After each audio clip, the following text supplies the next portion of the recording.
Hi, and thank you for joining us today for Mantra Mondays. Today is the 14th Yes. of June, and we are coming to you from sunny and warm Carlsbad, California. Love to see you. Say hi to us if you could. That would be great, and let us know where you're tuning in from. We have a chock full schedule today, and I just wanted to go through a little bit about what I'm feeling in terms of this month of healing that we are in June because it has been a crazy month. We've just gone through the solar eclipse last week, and the question that keeps coming up for me is around the choices we make and how we engage the world around us and why. The energies are still shifting. So be patient, be careful, stay with your practices to create grounding. Um, that is probably the best thing. I know that people get crazy in their heads when things seem a little out of control. And we've experienced a little of that here. And it's affecting everyone. So you are not alone if it feels a little confusing and tumultuous right now. Just know that this too shall pass. And Mike will talk a little bit about the astrology that's happening this week. Sounds a bit redundant, but we're still in Mercury retrograde until the 22nd of June. So everything I've said before still applies. Basically, anything to do with communications can go wrong. So back up your computer, be careful what you say, avoid arguments, avoid making big decisions, signing contracts. But it is good for going back and editing things you've already done.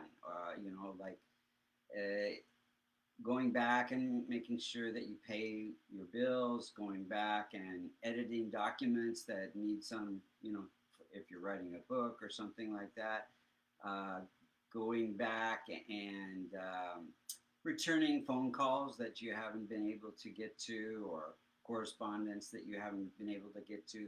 So those are the positive things of Mercury retrograde. Gives you a chance to clean up what you haven't been able to do. So as Robin was saying, we just had this solar eclipse, and its effects can go on for a few months, and that eclipse was conjunct this Mercury retrograde, so it really intensified the communication issues. Even we're talking about these ransom things with the companies that got shut down and hacked. All of that's part of that communication issues. So the other thing that happened is Mars moved into Cancer. So Mars is a little aggressive and it can bring up these explosive emotional things inside of us and around the world. So just be patient and cautious and careful. Those are always the remedies for uncertain, unstable times. Uh, the one good thing is that Venus is moved into Gemini, so this brings some healing, some balancing of all the explosive things that are going on around us. Um, as I've said before, these are very general astrological or planetary influences. If you really want to know how it affects you, because I'm talking about planets in signs, but when we look at your chart, your sign is in a certain house. So it may affect you specifically a little bit differently. And if you want to know how to work with those energies to manifest your desires, we would suggest you get a astrological consultation. Even a yearly would give you a lot of remedies for you to move more gracefully through these times and be able to manifest your desires. I think it's what I know with the kind of astrology that Michael does. It's really helpful astrology because it gives you things to do, and it also alerts you to powerful times in your life that you're going through where things could be able to manifest easier. So I think that it's very, very helpful. And specifically, doing something like this where you do feel somewhat out of control, Unsettled. I think it gives you great insight. But also for me, and I write a little bit more about this in our coming blog, it is seeing all of what's happening in the world as just an illusion. It's not real. I mean, it feels real, but it's there for us to learn from and to grow and to hone our discipline so that we don't get plugged in so deeply. And um, it's almost as if the thing we keep forgetting when we're in the midst of this, because the media is crazy right now. They just seem to ignite a lot of polarity, and it is to just take a step back and to realize that you have no control over that, and they're trying to control that, but you have control over the discernment within you as to what you actually allow to impact you. And that is really, to me, the healing that we're learning, and not in an easy way. I mean, we are really being brought to task to learn a new way of assessing what reality looks like for us. Um, so I wanted to chant some mantras for you, just 3 today. We're going to start with the Mrityunjaya, and then Michael is going to do not the Ganesh mantra that I spoke about in the blog, which I think most of you now know how easy that mantra is. This is a little bit different one, and one that we have in our ebook that we usually update for the full moon and release to you. Um, so he's going to chant that one, and then I'm going to do a mantra called Shiva Shambho mantra. And Shambho is auspiciousness. It is the auspicious one. So when we chant to Shiva, Shiva is the destroyer. What he's destroying is the illusion. It's not the um, it's not it's not to destroy the essence of who you are, but it is to illuminate who you are in your authentic, vulnerable self so that you can move forward with more ease and more grace in the world and less of the stress that we seem to take on from what isn't really ours at all. Um, and this particular mantra will enhance wisdom, help overcome obstacles. And Shiva is an interesting energy. He destroys to allow the rebirth of the feminine energy. So he is both um, that male and female energy in balance to illuminate what is authentic and bring more compassion into the world. So, and then we're going to reignite our healing, health and healing altar. And Mike is going to do a short breathing meditation for peace with a new mudra we haven't used before in this group. So here we go. So the first one I'm going to chant is the Mrityunjaya mantra, and a lot of you know this one. It is a tongue twister, and anyway, here we go. Om Triambagam Yajamahe Sugantim pushtivartanam Urvarukamiva bantana Mrukyor mukshi amamruta. We do the Ganesh chant. Vakratunda Mahakaya Suryakoti Samaprava Nirvigyam Kuru Medeva Sarvakaryeshu Sarvada.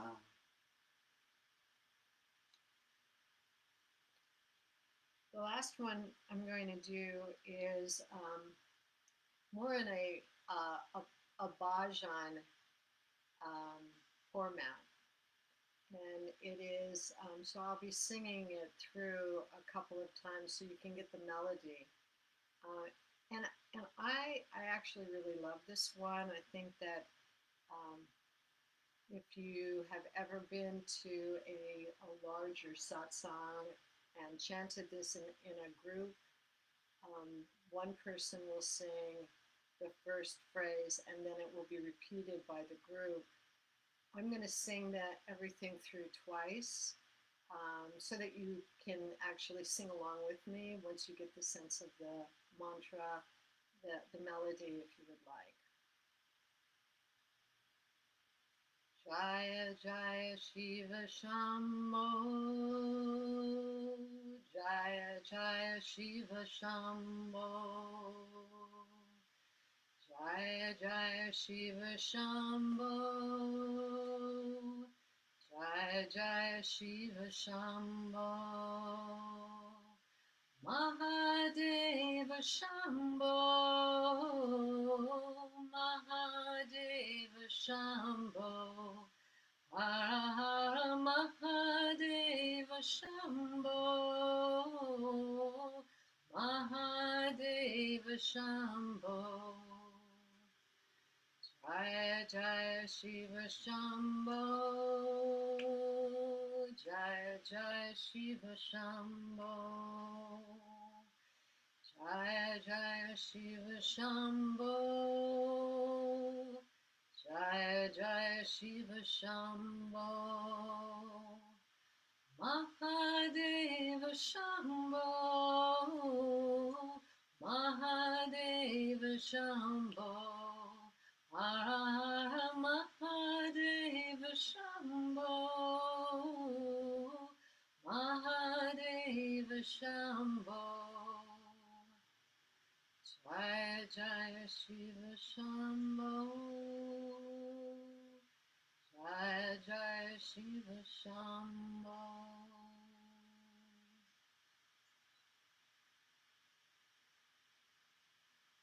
You can slowly open your eyes if you had closed your eyes. I really feel that last one in my head, which is exactly where it needed to be, because Shiva destroys the craziness that we've been feeling that gets stuck in the mind. So now we're going to ignite our health and healing altar, and I think I will light the candle and the incense as I speak. I'll go over the elements again so everybody remembers. Air element is in the northwest. It can be incense. I did that backwards. Incense or a feather or an image of a bird, a little sculpture of a bird, something that represents air. The water element is in the northeast. Water needs to be in a clear, translucent bowl or vase so you can see the water. Flowers can be either artificial flowers or live. We never use dead on an altar because we want our hopes and dreams to be as alive as the flowers. And the fire element is in the southeast, And you can use incense either for the air or fire, as well as a candle. And you can even use this one as a regular candle, but you can use one of those battery operated candles. In the southwest is the earth element. Earth element can be, here I have some uncooked rice, but it could be a little plant, it could be crystals, anything that comes from or is a part of the earth. In the center is the space element. I call this the offering tray. And in this offering tray, I have a yantra, Ganesh yantra. We have these on our website.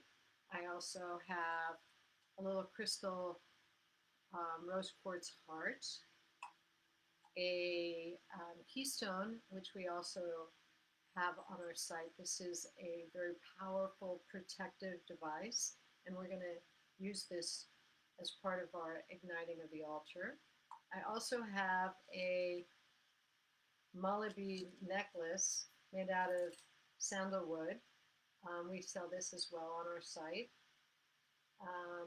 and they're very inexpensive. And they have 108 sandalwood beads, including 109th one, which is called the guru bead, that we don't use when we're using the necklace for chanting 108 repetitions of a mantra. That system of chanting 108 repetitions of any mantra is called japa.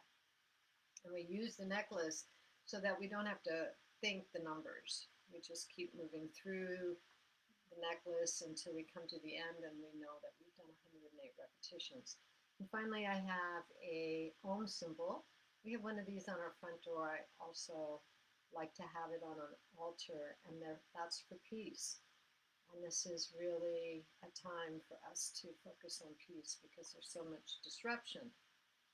And those are on our website as well. Those are on our website.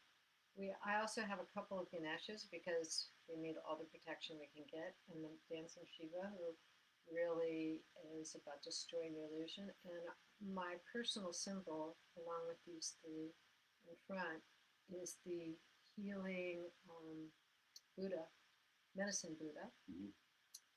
And so that's all the pieces on the altar. I also have, it's kind of hot, don't burn me. I also have what I wrote on a piece of unlined paper, and I always write in pencil on an unlined piece of paper because it just feels a lot more connected to the purity of my desire. So what I wrote here for this is our community altar. If you haven't made one yourself, this is for all of us. Divine presence, let there be peace and healing within me and our world. And then on the back, or actually on the front of it, I wrote 3 words, which is distilling that desire: peace, healing, and love. So I'm going to use these 2 things for igniting the altar. And so we're going to ignite the altar using the Ganesh mantra and the Baglamukhi mudra. And then Michael is going to teach us a new mudra and then a little breathing meditation before we finish up and go into our specials. And I want to talk about the contest that we're announcing next week at the full moon altar activation ceremony we'll have next Monday. Take a deep breath in and let all the cares of the day go. If you don't have the intention written on a piece of paper, just bring your hand to your heart. If you do, bring your hand with the intention to your heart and start taking long, slow, deep breaths in and out through the nose. On each inhalation, breathe in what it would feel like in your body to already have whatever you wrote on the piece of paper. Feel that sense of joy, that sense of fulfillment and gratitude in every particle of your being, from your head to your toe. And bring a big, big smile to your face.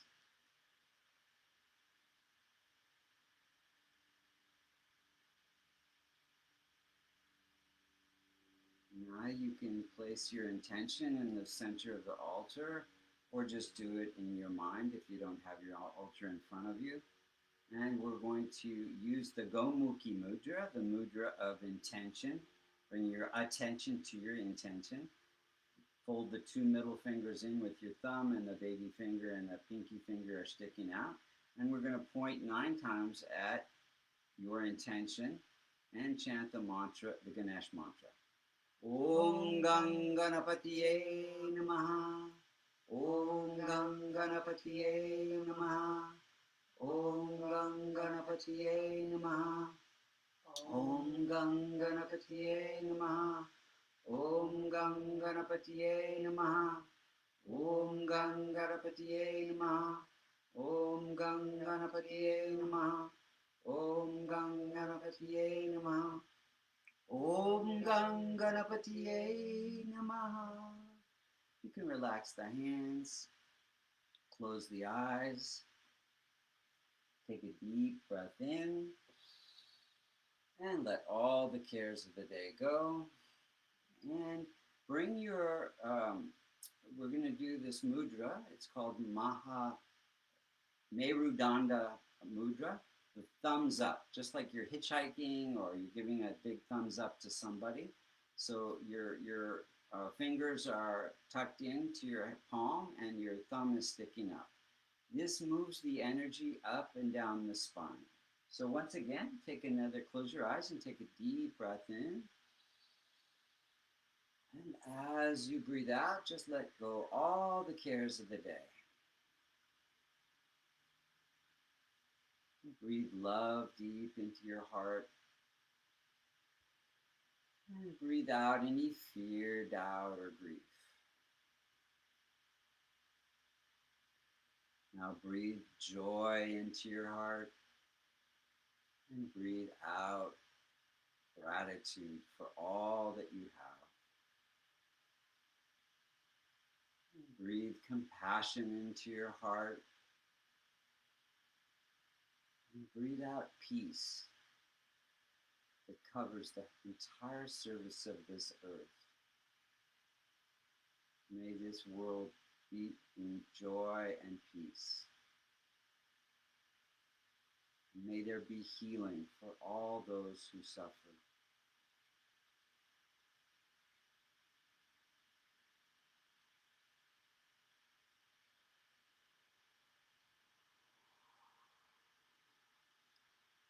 And relax the hands. With a big, big smile, you can open your eyes. Everybody feel that peace and joy? Wonderful. I wanted to let you know, I just briefly mentioned it before, that next Monday we'll be doing the full moon activation ceremony in place of Mantra Mondays. And we'll be doing that on Zoom, and we will be sending out an announcement regarding that soon so that you can register and get your free gift, which is once you register, you get that. There might be more than one. Haven't quite figured that one out yet. And we have a contest happening starting today. It's a giveaway. I have to read this. So you all voted and asked for a personal altar activation session with me. So some lucky person will get that. And it will include an altar activation session for up to 30 minutes for either a relationship or a life purpose altar layout. It will also include a PDF with a list of materials that you'll need to create it. And it's very simple to enter to win. Just tag up to 5 spiritual people in your life under the giveaway picture that we will post tomorrow. And make sure you sign up for our newsletter that is on our website. We will draw a name and announce the winner at our full moon altar activation ceremony next Monday. So that sounds fun. And so that information will come out tomorrow for you. as well as the link to the recording for today. You could also pass that along to people. And our specials that we have going this month is the level one American Institute of Vastu course to learn more about Vastu, which is what we do. Like this altar layout is according to the science of Vastu. You'll learn more about the history and the application and mantras and yantras and all kinds of neat things just in this first level. We have 3 levels that lead to a practitioner's certification, but you don't need to take all 3 levels if you're just interested and curious and learning a little bit more from Michael and me about this sacred Vedic science. Even in level 1, you'll learn some tips to increase your productivity, your happiness, and to move the stuck energy in your house, so you and your family feel more harmonious, more uplifted. We also have another special, and it is no, it's the Vastu consultation, online consultation with Michael. So that also is available. Both of these are available at 20% off. So take advantage of that because I guess we're halfway through the month. Yeah? Yeah. Yeah. Today's the 14th. And so that is all we have this week. Next week we'll be on Zoom, just for you to know. And we hope to see you all there and let your friends know. And if you've been creating altars and haven't sent us pictures, we'd love to see them. We post them on Instagram. And we really appreciate the connection and the community support that we all give to one another. So please send us pictures of altars and stories if you've noticed changes that have happened from your altars. We really love that. And may this be a really easy week for you.